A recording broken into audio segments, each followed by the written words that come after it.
کے۔ اب میں بنا کسی تاخیر کے شیخ اسلام مدنی کو دعوت دیتا ہوں کہ وہ اپنا خطاب کرے سیرت عمر رضی اللہ تعالی عنہ پر۔ اس عنوان پر یہ اپنا خطاب کرے اور ہم سب کو اپنی بہترین نصیحتوں سے نوازے۔ شیخ اسلام مدنی۔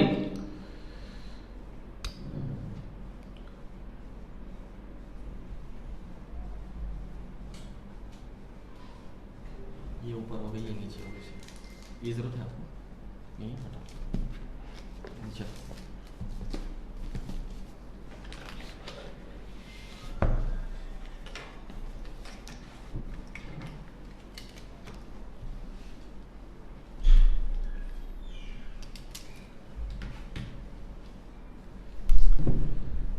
السلام علیکم ورحمۃ اللہ وبرکاتہ۔ ان الحمد للہ نحمده ونستعینه ونستغفره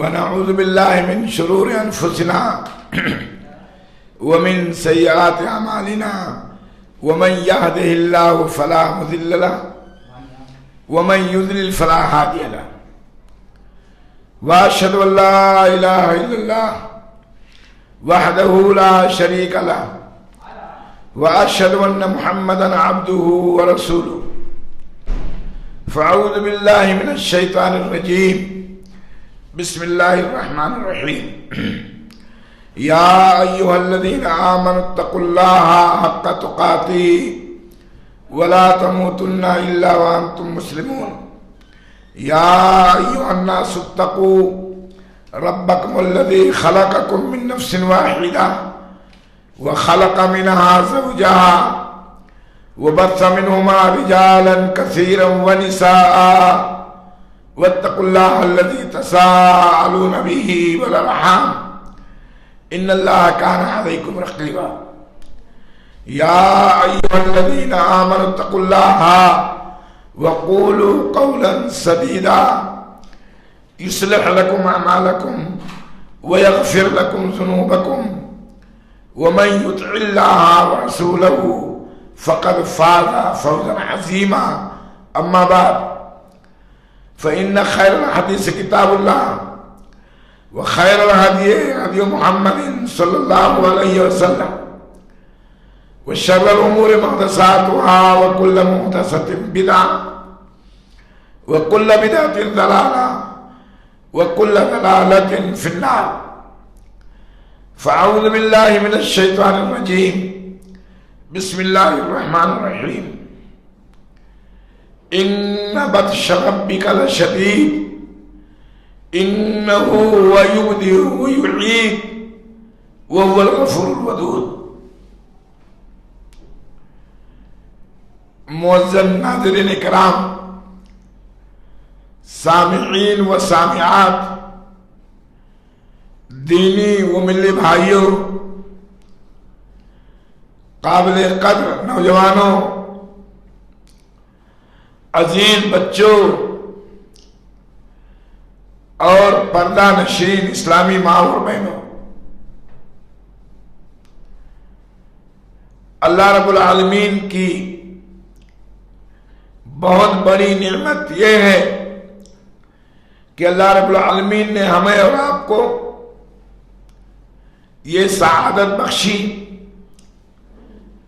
کہ ہم اور آپ مل کر کے اللہ اس کے رسول صلی اللہ علیہ وسلم کی باتیں کریں اور اس پر عمل کرنے کی کوشش کریں۔ معزز ناظرین، جیسا کہ آپ حضرات کو معلوم ہے کہ ان دنوں سیرت صحابہ کے تعلق سے حضرت ابو بکر اور کا پوری سیرت مختصر انداز میں اور سیرت عمر رضی اللہ تعالیٰ عنہ کے کچھ پہلو جو سیاسی، سماجی، معاشرتی ہیں ان کو بیان کیا گیا ہے۔ آج بھی اسی کا تتمہ اور تکملہ ہے چند گزارشات کے ساتھ کہ آپ حضرات اس کو سنیں، دل کی گہرائیوں میں اس کو جگہ دیں اور اپنا منہج میں تبدیلی پیدا کریں، قرآن اور سنت کی اتباع کا جذبہ پیدا ہو۔ حضرت عمر بن خطاب رضی اللہ تعالیٰ عنہ کے سیاسی پہلو میں بڑی خوبیاں مضمر ہیں، اور اللہ رب العالمین نے انہیں ایسا شعور دیا تھا اور ایسی بصیرت تھی دین میں، دین کی دعوت میں، تبلیغ میں اور حکمرانی کرنے کے جو اصول و ضابطے ہوتے ہیں، بحمد اللہ ومنہ بدرجہ اتم حضرت عمر بن خطاب رضی اللہ تعالی عنہ کے اندر پائے جاتے تھے۔ آپ نے کبھی یہ تصور نہیں کیا کہ میں خلیفہ ہوں، امیر المومنین ہوں، آفس میں بیٹھ کر کے لوگوں کی خبرگیری کریں، بلکہ ہمیشہ دن میں آرام کر کے راتوں میں گشت کیا کرتے تھے۔ حافظ ابن حجر رحمہ اللہ نے جامع صحیح بخاری میں اور ایک دوسری کتاب بھی حافظ ابن حجر کی ہے، الاصابہ، اس میں انہوں نے ایک چیز نوٹ کیا ہے کہ حضرت عمر بن خطاب رضی اللہ تعالیٰ عنہ رات میں گشت کر رہے تھے، ایک گھر سے قرآن پڑھنے کی آواز آ رہی تھی، گھر کی شناخت نہیں کر سکے، لیکن صبح کے وقت معلوم یہ ہوا کہ حضرت عبداللہ کا گھر تھا، یعنی انہی کے صاحبزادے حضرت عبداللہ بن عمر رضی اللہ تعالیٰ عنہ سورہ بروج کی تلاوت کر رہے تھے۔ حضرت عمر بن خطاب چپک گئے اور تھوڑی دیر سننے لگے اور معلوم کرنے کی کوشش کیا کہ یہ کس کا گھر ہے۔ کہتے ہیں کہ سورہ بروج کی تلاوت میں حضرت عمر بن خطاب کو مزہ آ رہا تھا اور وہ اس بات کی تصدیق کر رہے تھے، اور ہر مومن آدمی جو قرآن کو پڑھے گا اس بات کی تصدیق کرے گا کہ یہ دین واقعی اللہ رب العالمین کی طرف سے ہے، جو عالم الغیب ہے، ماضی حال مستقبل کی ساری خبریں رکھتا ہے۔ وہ ٹھہر کر سننے لگے اور بہت دیر تک سنتے رہے۔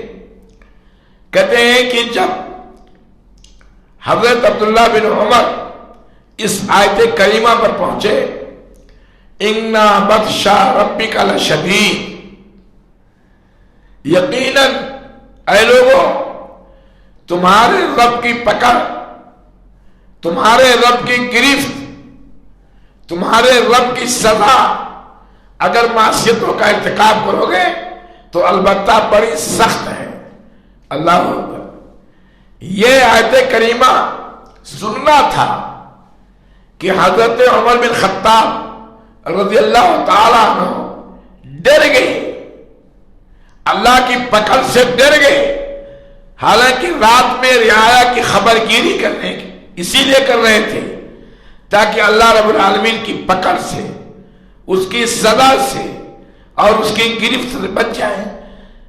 تاریخ میں آتا ہے کہ حضرت عمر بن خطاب رضی اللہ تعالی عنہ اگر ایک دیوار نہ ہوتی، دیوار سے ٹیک نہ لیتے یا دیوار پر نہ گرتے تو شاید زمین پہ گر پڑتے۔ یہ ہے قرآن کا اثر۔ حضرت عمر بن خطاب کا سلسلہ چل رہا ہے، آپ کو معلوم ہے